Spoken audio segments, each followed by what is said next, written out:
bienvenue. Aujourd'hui, on va explorer ensemble la bienveillance active.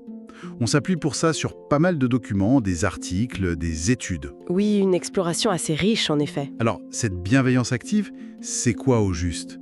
Plus qu'une simple idée, j'ai l'impression. C'est concret. Exactement. C'est pas juste penser positif, quoi.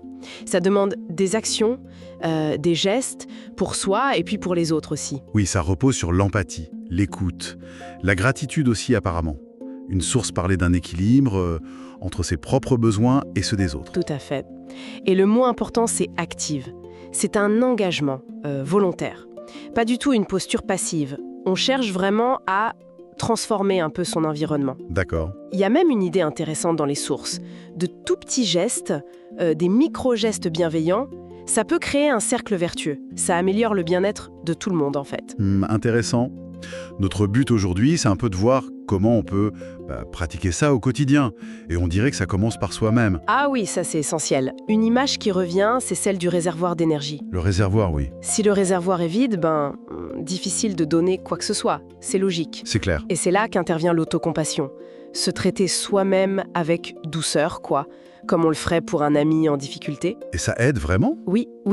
Une étude faite en contexte de crise a montré que ça réduit la détresse psychologique. C'est pas rien.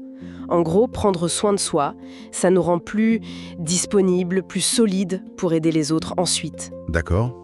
Et il faut faire des trucs compliqués? Pas forcément, non. Les documents parlent de choses très simples.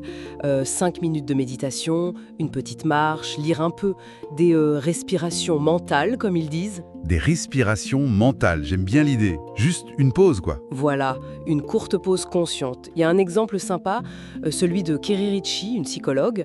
Elle a créé un calendrier de l'Avent, mais inversé. Après Noël. Ah oui, Pourquoi faire? pour gérer le stress post-fête, en cultivant des petits moments positifs chaque jour.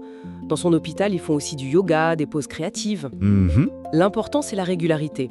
Pas besoin que ce soit parfait tout le temps. Ok, donc on commence par soi, logique. Et ensuite, comment on étend ça aux autres?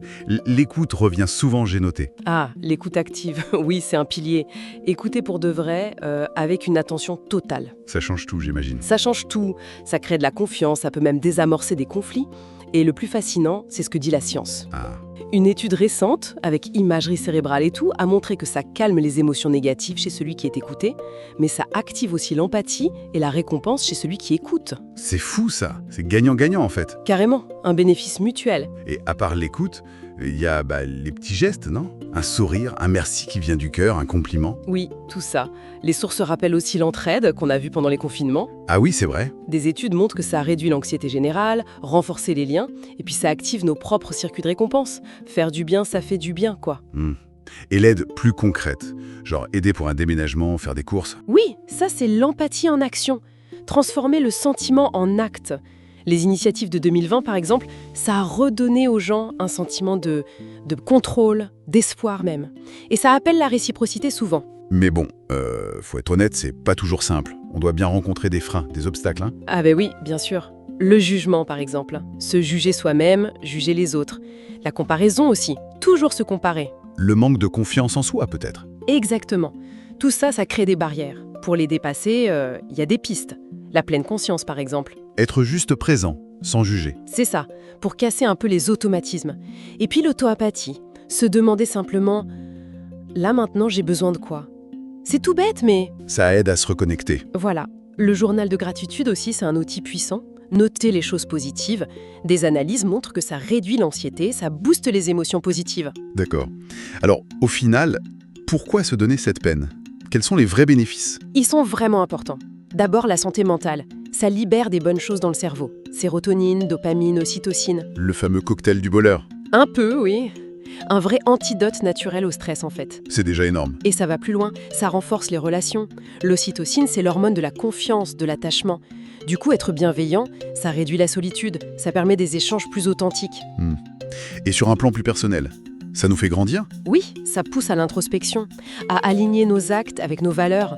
Un petit rituel suggéré, c'est de noter chaque soir une action bienveillante qu'on a faite, juste une. Pour en prendre conscience. Exactement. Et puis il y a l'impact sur le cerveau lui-même. C'est peut-être le plus incroyable. Ah oui.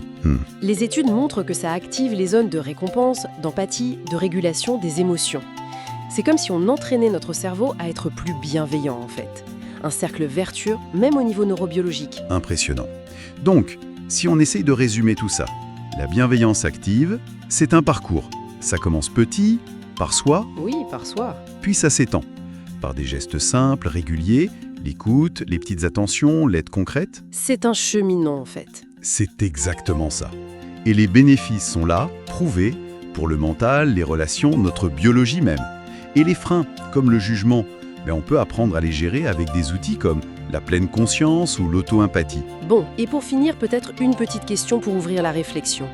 Si ces gestes individuels sont si puissants, qu'est-ce qui se passerait si on cultivait cette bienveillance active de façon plus collective, consciemment, dans nos communautés, au travail? Qu'est-ce que ça pourrait changer à votre avis? Vaste question. Voilà, de quoi continuer à y penser. Merci beaucoup. Merci à vous.